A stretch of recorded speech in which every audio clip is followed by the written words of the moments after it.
First things first, I want to congratulate the Kansas City Chiefs winning their second Super Bowl in the last 4 years and their third overall Super Bowl championship. A fight to the finish, but still an amazing game. Unfortunately, not everybody is happy with it. Well, not they're not happy with the game. They're just unhappy with the wokeness, whatever the hell that means.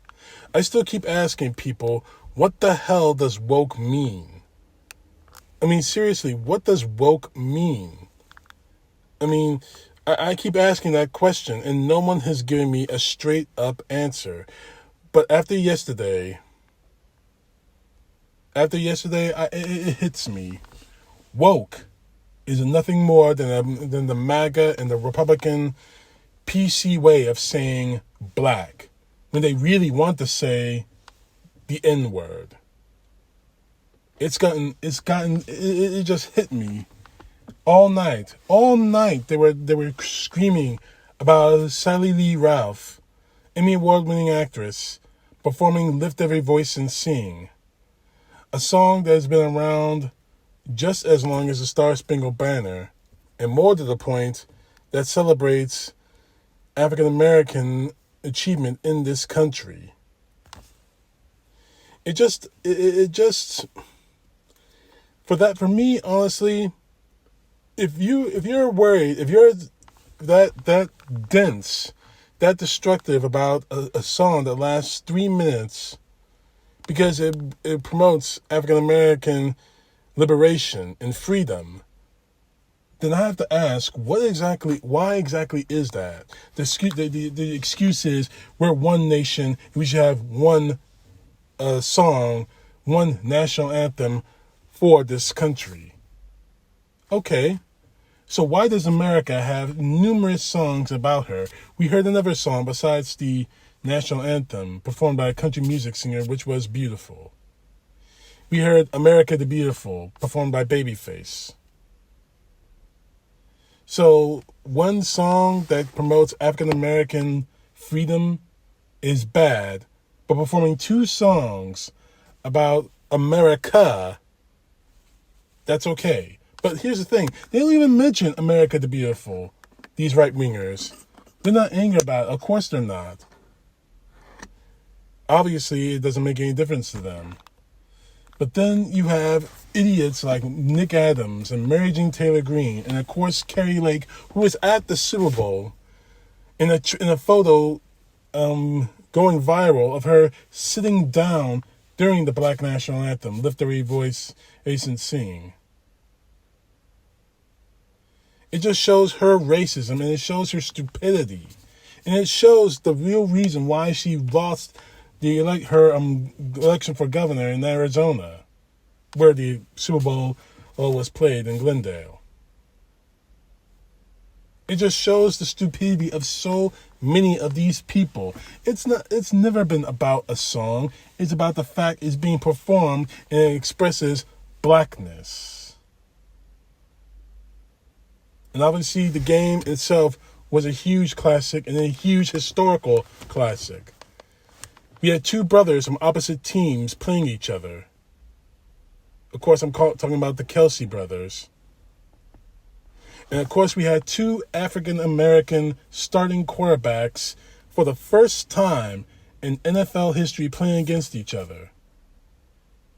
Several years ago in Super Bowl 41, we had two African-American head coaches coaching against each other. Of course, I'm talking about Super Bowl 41, the Chicago Bears, coached by Lovie Smith, and my Indianapolis coach, coached by Tony Dungy, who eventually won the game and became the first Afro American coach to win the Super Bowl, first as a player, then as a coach. Maybe that's what they're angry about. Maybe it's the history, the barriers, the glass ceilings being broken by African Americans, even now in the 21st century. Maybe that's what's pissing them off. Maybe that's what they're so angry about. And frankly, I don't give a damn that they're angry. I love history being made. I love this kind of history. History, unfortunately, could have been made if Jalen Hurts would have won. The first NFL player ever to hit the trifecta. Heisman Trophy winner, national champion in college football, and the Super Bowl. Unfortunately, that didn't happen last night at the Super Bowl. Hell, it didn't happen last year with Joe Burrow and the Cincinnati Bengals losing to the LA Rams. It's unfortunate, but history was made. And maybe that's what they're so angry about. But obviously, it all comes down to the halftime show. The one thing that pisses these MAGA right-wing nut jobs off more than anything else, more than anything can in this country, but that pisses them off all the more. That pisses them off all the more. Rihanna, multi-platinum artist. She's up for an Academy Award right now for her song "Lift Me Up," featured on the soundtrack for Black Panther: Wakanda Forever. On the top of her game, she performs at the Super Bowl. And automatically, you have idiots like Nick Adams, forgive me. You got idiots like Nick Adams screaming at the top of his lungs, saying it was disgraceful, it was hateful, blah, blah, blah, yak, I hate her because she happens to be black. Seriously? Seriously. I mean, seriously, she's an entertainer. And it's unfortunate, it's really unfortunate that she has to put up with this racist bullshit now, even now in the 21st century. She was on the top of her game there. But unfortunately, this is where we are in this country. That an R&B artist, an amazing woman like Rihanna, can't even perform at one of the biggest events of the year, the Super Bowl, while facing some kind of prejudice from these right-wing nut jobs. Angry that I don't even know what the hell they're angry about. What, because she wore red? Because she was sexualized? I don't even know what it means anymore. They keep saying, here's the thing. Marjorie Taylor Greene goes on Twitter, obviously being the banshee Cruella de Vil that she is, says Chris Stapleton just sang the most beautiful national anthem at the Super Bowl, but we could have gone without the rest of the wokeness. What the hell is woke? Seriously, what the hell is woke? What does that even mean? Does it mean because we should have only white performers at the Super Bowl? As Nick Adams keeps saying, because we should have only people like Kid Rock or Ted Nugent, those two racist pricks, performing at the Super Bowl. Anyway, of course I have to mention this cocksucker.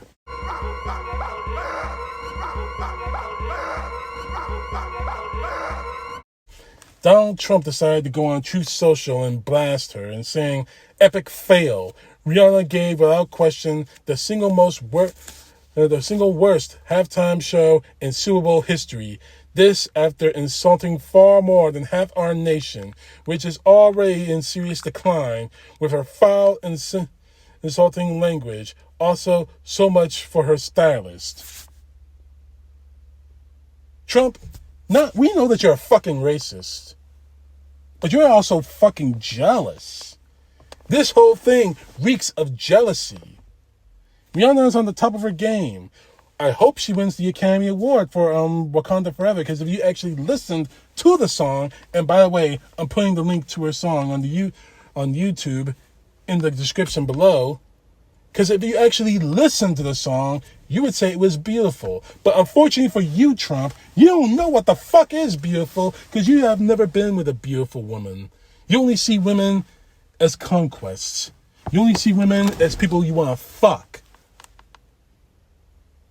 honestly, Trump, I really don't know where is this coming from? Are you jealous because she's getting the attention, she's at the Super Bowl, she's performing, all eyes are on her? Or is it the fact that you're nothing more than a jealous, racist bitch? My money is on jealous, racist bitch. Anyway, I'm going to keep asking the question, what is woke? And until I get that answer, what is woke, all it is to me is going to be woke being the PC, political correct way for the right wing, for MAGA, for the Republican Party to say the N word without having to say the N word. If you have a way of telling me otherwise, I'll be glad to listen to it. I'll be glad to answer what is woke. I'll be glad to hear what does that mean. But quite honestly, I think it means because if it's not black, if it's not white, if it's not 100% American, if it's not way flavor-getting American, if it isn't the red, white, and blue, if it isn't the stars and stripes, it's woke. If it's black or LGBTQ or anything else like that, it's evil. It's sacrilegious. Ronnie Johnson actually said that the halftime show was satanic. What was satanic about it? Or are you just talking out of your ass, Ronnie? Just like you did when you tried to say, when you and the rest of the Republican assholes tried to lie and walk back the fact you're trying to cut Social Security. And yes, you did, Ronnie. Yes, you did. And yes, you did, Mike Lee. And don't worry, Mike, your ass is mine. It's coming, boy. It's coming. The candy ass for you is coming. But as far as this is concerned, if you don't like it because if you don't like the Super Bowl because it has diversity, because it has that glass ceiling being punched through, if you don't like it because we have two black quarterbacks on the top of their game, one of them won the Super Bowl with a messed up ankle, pretty much punched this ticket to Canton, Ohio to go to the Hall of Fame. Yeah, and guess who said that? It was a white quarterback who said that. My favorite quarterback, by the way. And it sure as hell wasn't that asshole Tom Brady. It was the great, the luminous, the amazing Peyton Williams Manning who said that he belongs in the Hall of Fame now. That Patrick Mahomes belongs in the Hall of Fame. Peyton Manning said that. If you can't take that fact, any of you MAGA fucks can't take that fact, then you are the fucking problem. You are the problem. Not Patrick Mahomes, not Jalen Hurts, not Sully Lee Ralph, not Rihanna, not any of us out there. You are the problem. If you can't take two black quarterbacks, if you can't take the African American female performer at the halftime show, and if you can't take Lift Every Voice and Sing being performed in front of millions of people, if you can't take that, then in the words of the great actor Chris Rock, CTP Know The Truth. God bless. Peace to the left, justice to the right.